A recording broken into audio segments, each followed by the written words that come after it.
ভুলেও মহাশিবরাত্রির দিন এই কাজগুলো করবেন না। আপনার জীবন ছারখার হয়ে যাবে।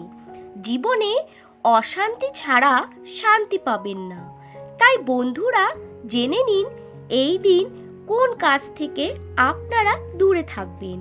নমস্কার বন্ধুরা, আমি রূপা। আমার ইউটিউব চ্যানেল ধর্মের কথাতে আপনাদেরকে স্বাগত।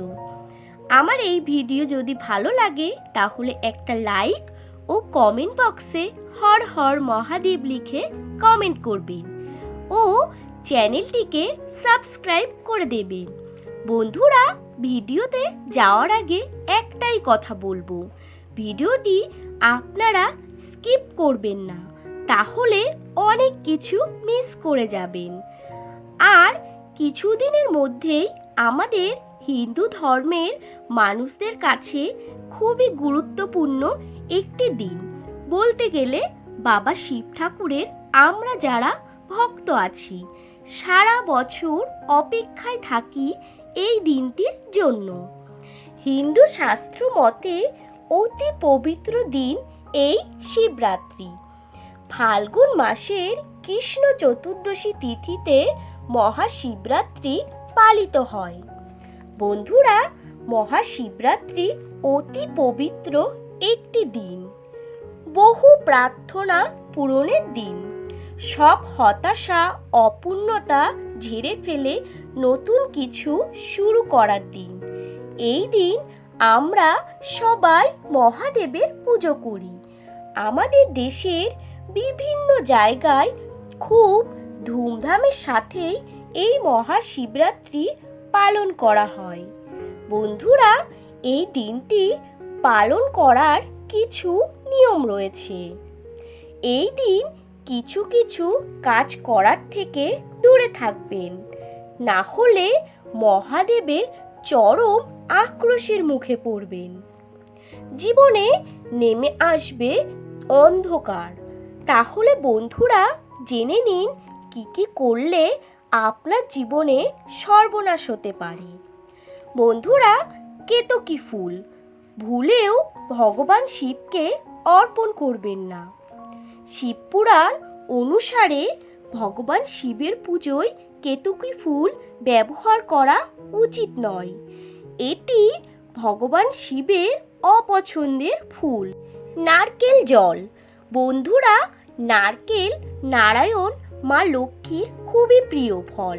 তাই মহাদেবের অভিষেকে নারকেলের জল কখনোই ব্যবহার করা উচিত নয়। বন্ধুরা, ভগবান শিবের পুজোয় শুধুমাত্র ডাবের জল লাগে।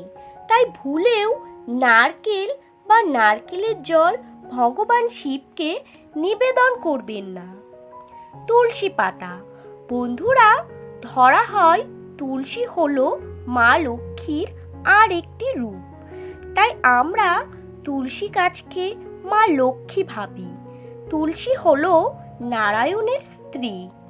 তাই বন্ধুরা, তুলসী পাতা ভগবান শিবকে অর্পণ করবেন না ও ভগবান শিবের পুজোয় কখনো ভুলেও তুলসী রাখবেন না। বন্ধুরা, শিবপুরাণে জানা গেছে ভগবান শিবের সাথে ভগবান নারায়ণের মধ্যে সম্পর্ক মোটেও ভালো নয়। আর তুলসী পাতা হলো নারায়ণের প্রচণ্ড প্রিয় জিনিস। তাই বন্ধুরা, ভগবান শিবকে ভুলেও তুলসী পাতা নিবেদন করবেন না। সিঁদুর। বন্ধুরা, ভগবান শিব হলেন বৈরাগী, কিন্তু সিঁদুর বা কুমকুম সৌভাগ্যের প্রতীক। তাই সিঁদুর বা কুমকুম ভগবান শিবকে নিবেদন করবেন না। ভাঙা চাল। ভগবান শিবের পুজোয় ভাঙা চাল দেয়া উচিত নয়। অক্ষত মানে অখণ্ড ধান, এটি পরিপূর্ণতার প্রতীক। তাই শিবকে অক্ষত নিবেদন করার সময় খেয়াল রাখুন চালটি যেন ভেঙে না যায়। গোটা হলুদ। গোটা হলুদ খুব শুভ ধরা হলেও ভুল করেও ভগবান শিবের পুজোতে গোটা হলুদ ব্যবহার করবেন না। এতে ভগবান শিব রুষ্ট হবেন।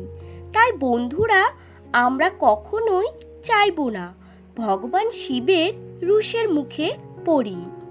আমাদের জীবনে অন্ধকার নেমে আসুক, তাই আমরা ভগবান শিবকে নিষ্ঠা ভরে ডাকব ও পুজো অর্চনা করব। আমরা এই মহাশিবরাত্রির দিন ভগবান শিবের পছন্দের জিনিস নিবেদন করব। বন্ধুরা, এই ছিল আজকের ভিডিওটি যদি আপনাদের ভালো লাগে তাহলে একটা লাইক করে চ্যানেলটিকে সাবস্ক্রাইব করে দেবেন ও কমেন্ট বক্সে জয় ভোলানাথ লিখে কমেন্ট করবেন। বন্ধুরা, দেখা হবে এরকমই আরও একটা নতুন ভিডিওর সাথে।